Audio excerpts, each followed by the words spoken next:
Hello, I'm Wendy. Today we're painting in watercolour again.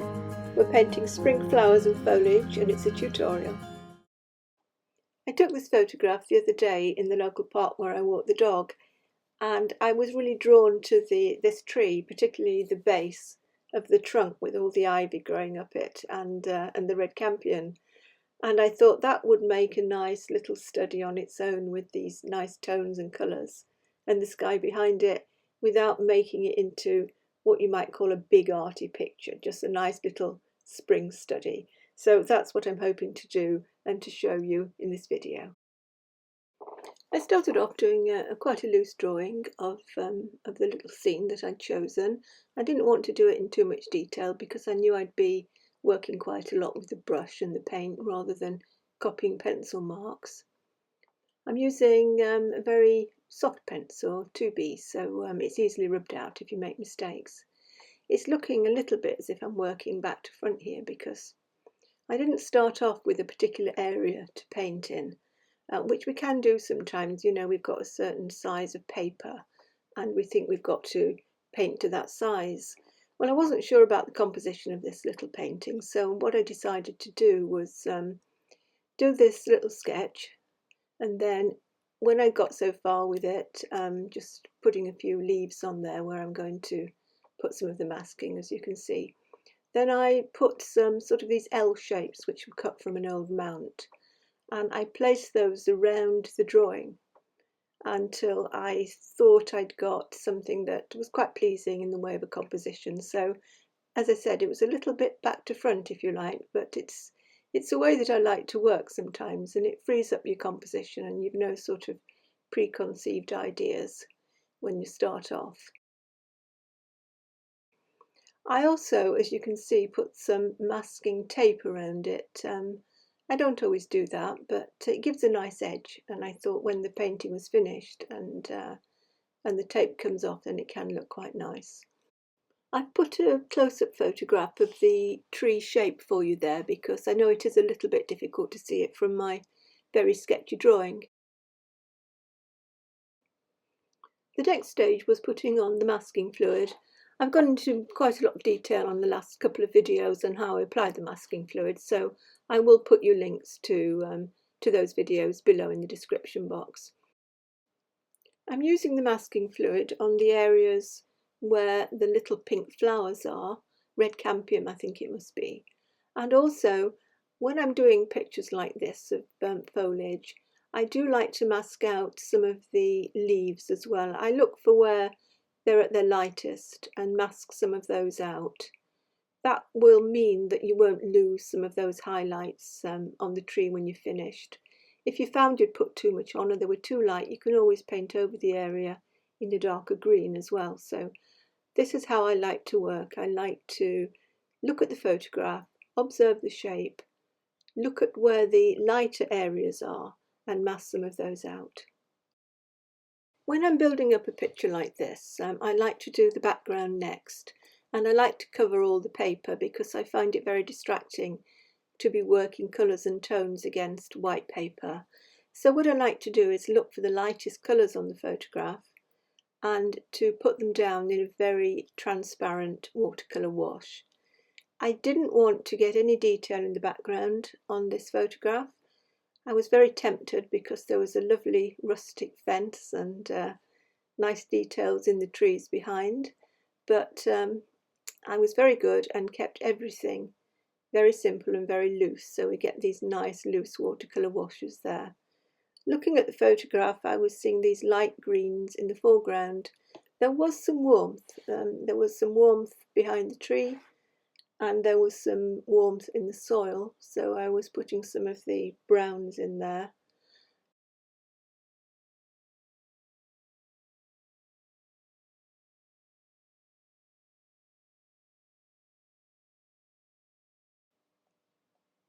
I moved on to a very light transparent blue for the sky area, trying to keep that as pale as I could.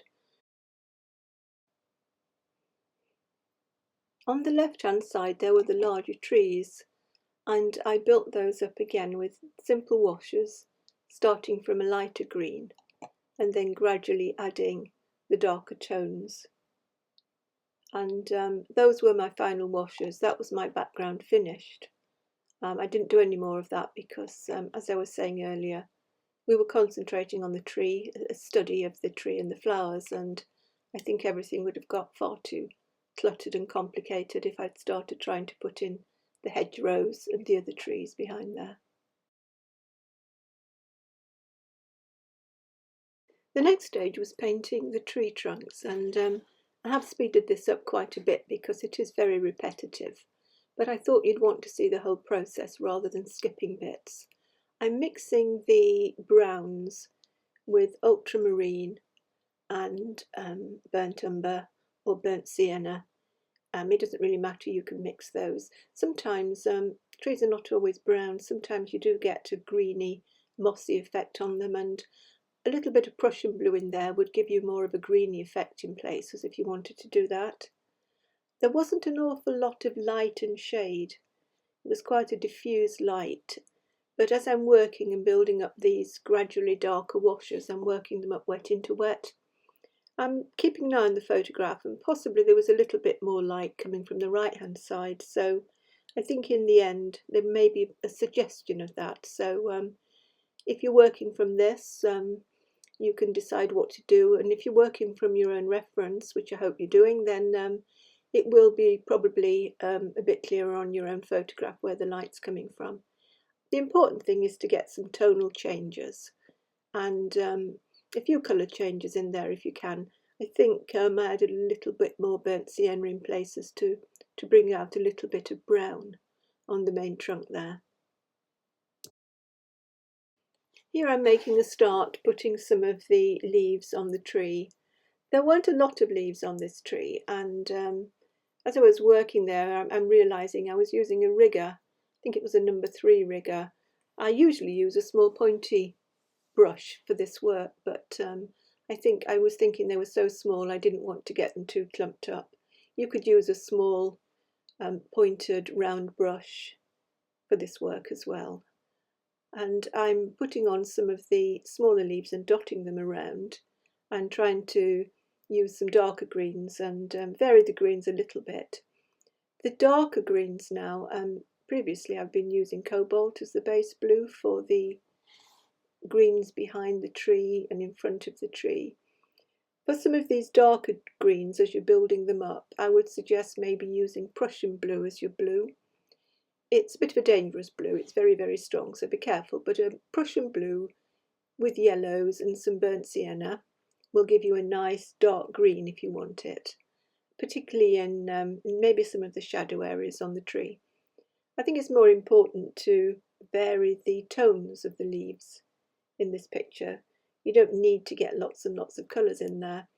Remember, we've got some of the leaves masked out. These are going to be some of the larger leaves, and they're going to be very light. So you can do these mid-tone leaves at the back with some of the darker ones in there.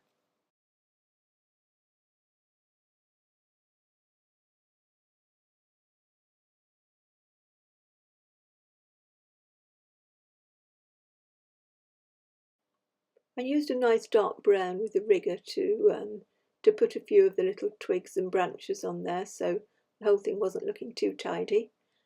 And I threaded some of the twigs through and made just that one at the left hand side I really liked, a little bit darker.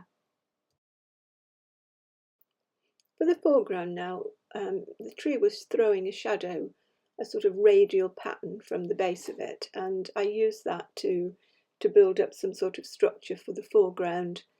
I used some different greens, the colours I've been using previously, and dotting about, as is my style, then I sort of built up the foreground in different layers, and I tried to use some different strokes in there, some dabby strokes and some strokes to represent the grasses. The final layer, as you can see, was really dark. This was using a mix of the Prussian with the burnt sienna.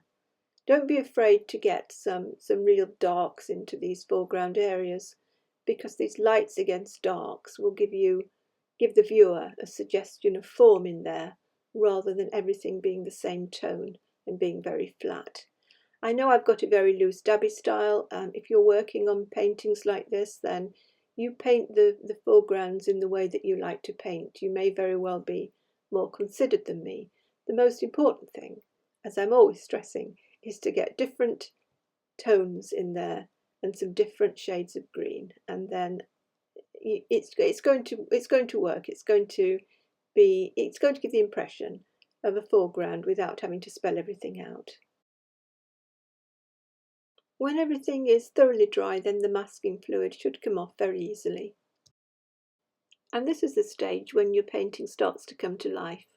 You've got to be pretty patient in watercolour and go through the process, and not be too impatient, I think, for the result, particularly when you're using masking fluid.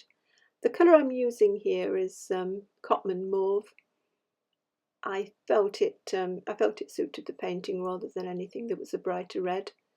But again, working from your own photograph, you can have a look and judge the colours of the flowers in your scene. I don't like to put just one coat of the watercolour on here. I tend to work wet into wet. So I'm going to be using an initial quite dilute coat of paint and then drop something stronger in some of the flowers just to ring the changes a little bit. So here I've made a start painting those larger leaves. I'm using the colours that I used at the beginning of the painting, which is the very light greens. And some of them I've put a little bit more yellow in there, so we get this nice sort of these really light yellowy greens on the tree. It's a very straightforward process, and I don't think you need to fiddle around too much doing this. If you felt they were looking a little bit flat, then you could drop a touch of another green in them. Or you could add, with a little brush, I think in the next stage of the painting you'll see me maybe putting some little darker green marks around them to make them stand out.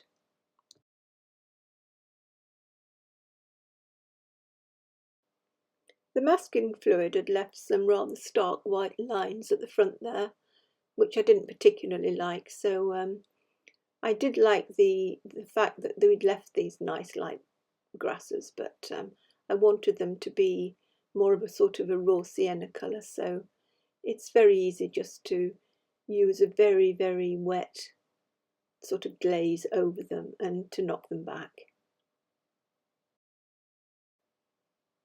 This is the stage, and usually a little bit earlier actually, when I like to put the L shapes, the mount around the painting again. It gives me a much better idea of what the final composition is going to be, what I'm going to like. I think here, as I said earlier, I wanted to accentuate some of those leaves, particularly the ones on the right hand side, by painting some darker leaves around them.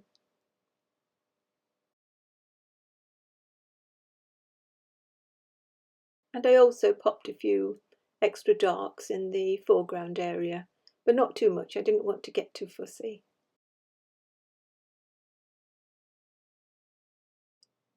I also darkened the trunk area in just a few places.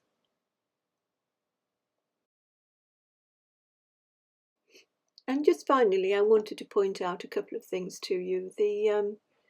The flowers there at the base of the trunk, I put a little bit more mauve into them, just to make them a little bit more three-dimensional.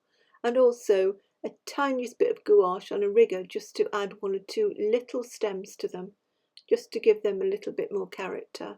I didn't put all that in the video because it would have made it far too long, but I wanted to point that out. Just that tiny little bit of fine-tuning at the end that you do sometimes. This is the nice thing about the tape. It gives you these lovely edges when you finish your painting, which I think really sets it off. As always, I do hope you enjoyed the video and found some things useful in it, some techniques you can use in your own paintings. If you do like my work, then do subscribe to my channel, and I'll see you next time, maybe for bluebells. Bye for now.